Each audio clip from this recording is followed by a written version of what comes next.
Look, I guarantee that every one of you watching this video will find something valuable for no evidence runs or your money back. I'm confident because I'll be sharing tips and tricks in this video that even the pros might not know.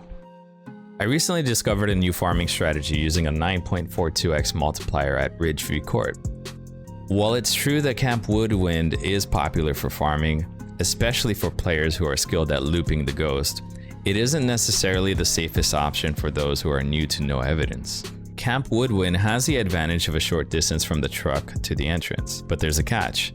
You can't always be sure you're dealing with a Djinn, which speeds up if the lights are on, or a Mare, which is a ghost type that can only hunt from dark rooms.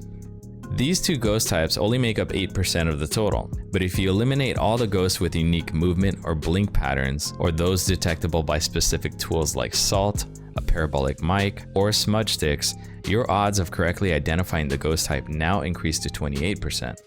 Let me show you how this strategy works.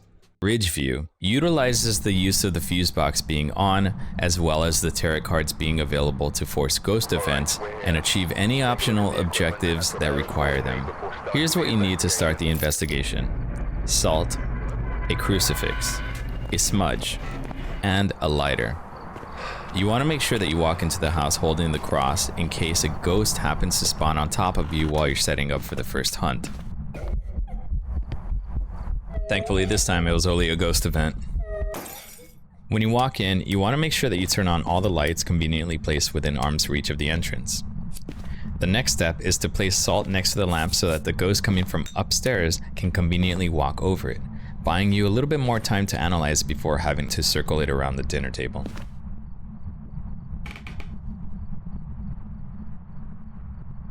If the ghost doesn't hunt as soon as you walk in, you can get it to, as well as get it to use an ability so that you can further assess what type of ghost it is.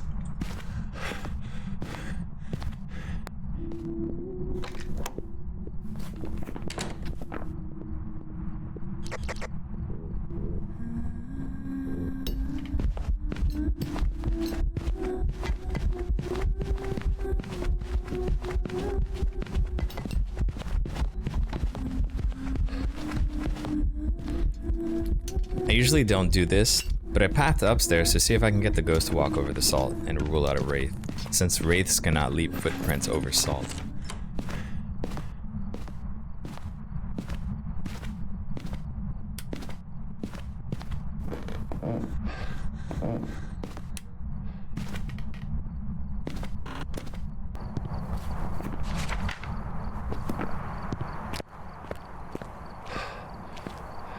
Because the ghost didn't have a discernible blink or movement pattern, I went for the rest of the salt and the camera next. This was just in case I wasn't able to get the ghost type correctly. At least I'd be able to get some XP for doing the objectives and taking photos of the salt. I have a smudge timer going at the top right, so I know I have time to set up before the next hunt begins.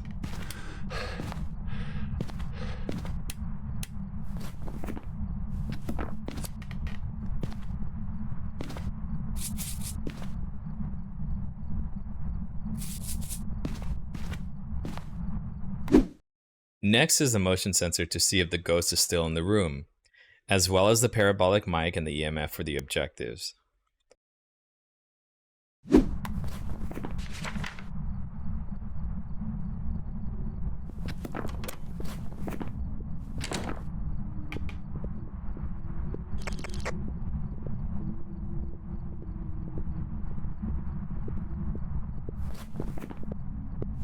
I crossed out Spirit because of when it started to hunt after being smudged, since spirits can only do so after the 3-minute mark.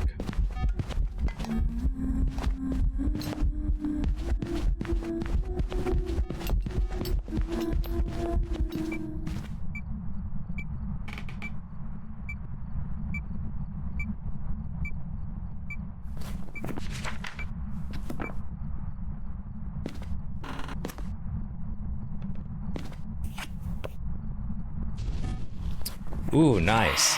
We were able to pull a devil card which got the ghost to do an ability. This time it was an airball effect with a breath at the end, letting me know that this was not an Oni since they're the only ghost on the list that can't do this ability.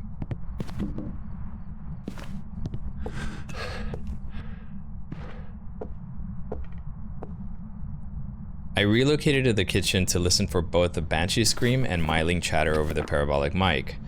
In my experience, mylings tend to be very active. In the past, I've gotten anywhere between 3 to 4 interactions per minute from mylings versus the one that many other ghosts give.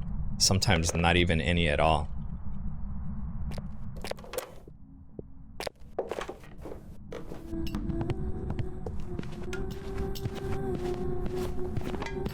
I marked all of the ghosts with abnormal movement speeds off the list. By the way, did you know that the sound of your footsteps when running are exactly the same BPM as ghosts with normal movement speed?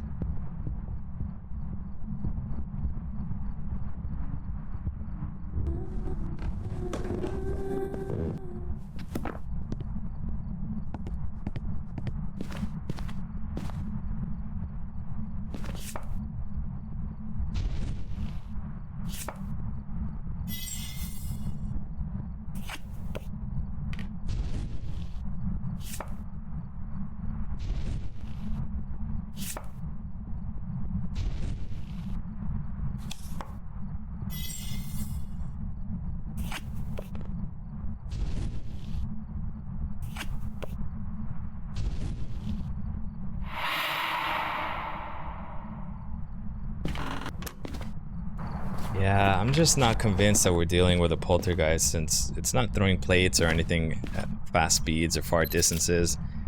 Since this multiplier has changing favorite room set to high, it should have done so by now, right? And because it hasn't, I think I'm just gonna go with Goryo. Why? Because when in doubt, Goryo. Let's see what we get.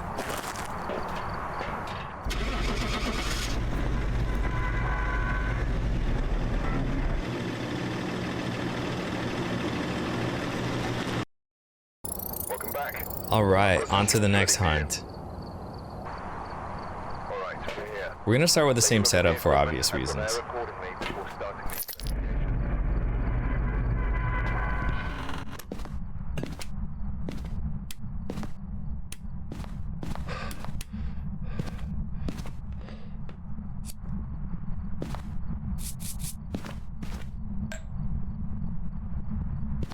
This time we're pulling cards until we can get the ghost to hunt.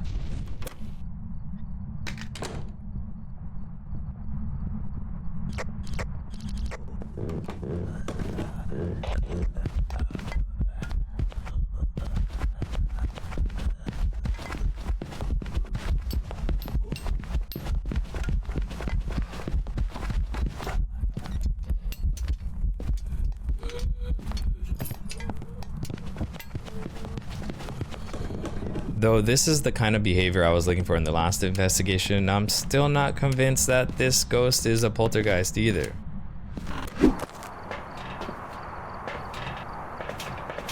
Since all the lights inside the house have been turned off, I can easily cross Jinn off the list. That's the only ghost type that can't interact with a breaker. I can still light up the room with lanterns, so I'm not in too bad of a situation here. Alright, well, the ghost had turned the shower on, which could be a distraction when trying to listen for any ghost activity.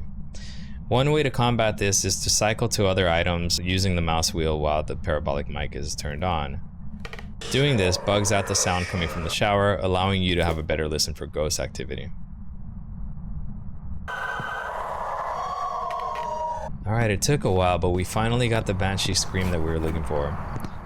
I was thinking of going back for another hunt to get some photos of Salt, but I just wanted to take the money and run. Doing so could have costed so much time just for the small amount of XP that I'd be getting for the photos. The big payout is getting the ghost type correct, and we already got that.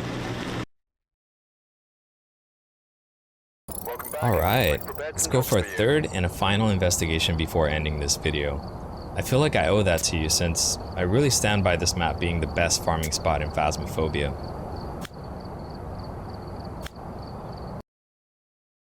We've arrived. Check the equipment and get set up before investigating.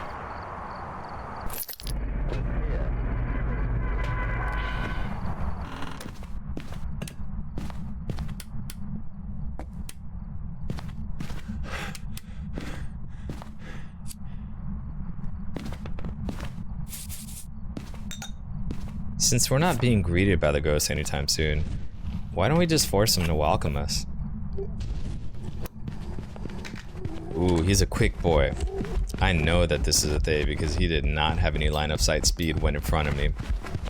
These are the only ones that are this fast that don't change speeds when hunting. As you may already know, one of the reasons why I think this map may be the safest and most efficient way to farm is the fact that you can hide behind the fridge without the ghost seeing you. The only time that I've ever been caught is when a phantom spawned right on top of me.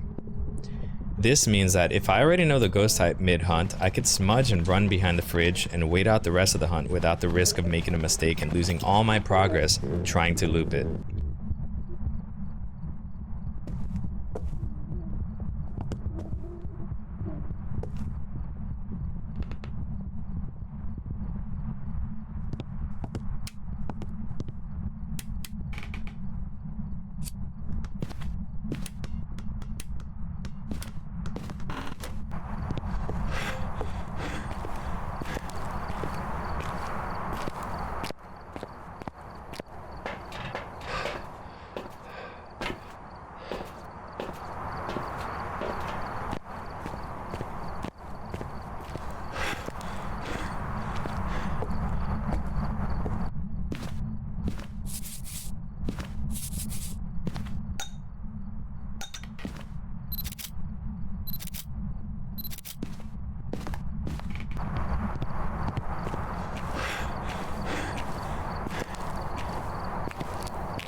Alright, well, I'm glad I brought these lanterns in, because now we can continue to have some light in the room as well as cross Jin off the list.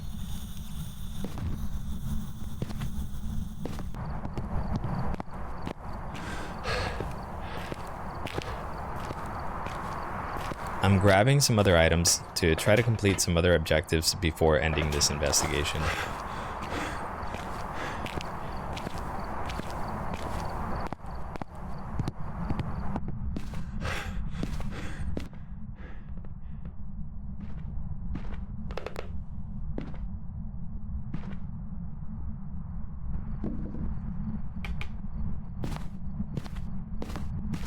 Alright, well it seems like it's gonna take forever for him to hunt, so why don't we try to use the tarot cards to force him over to us.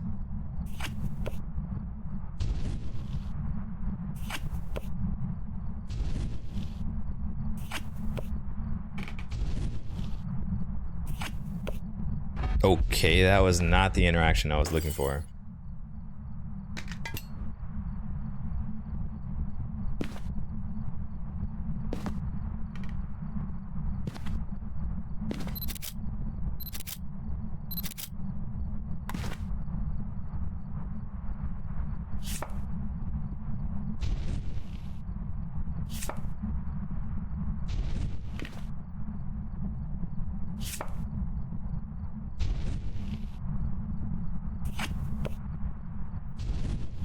Alright, well we ran out of cards.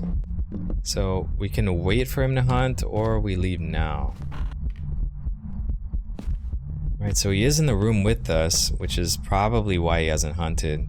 You see, days are slower during the hunts as well as become less active as they age over time spent in the room with them.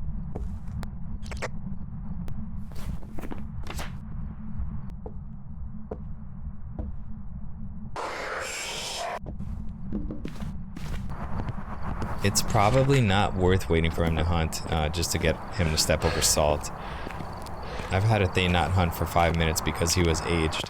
Remember, the goal here is XP over time.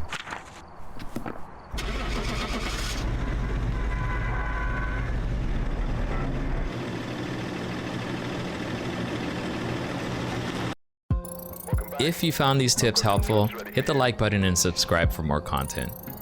If you have any additional tips that I haven't discussed that helped you, please leave them down in the comments below. Thanks for watching and happy ghost hunting.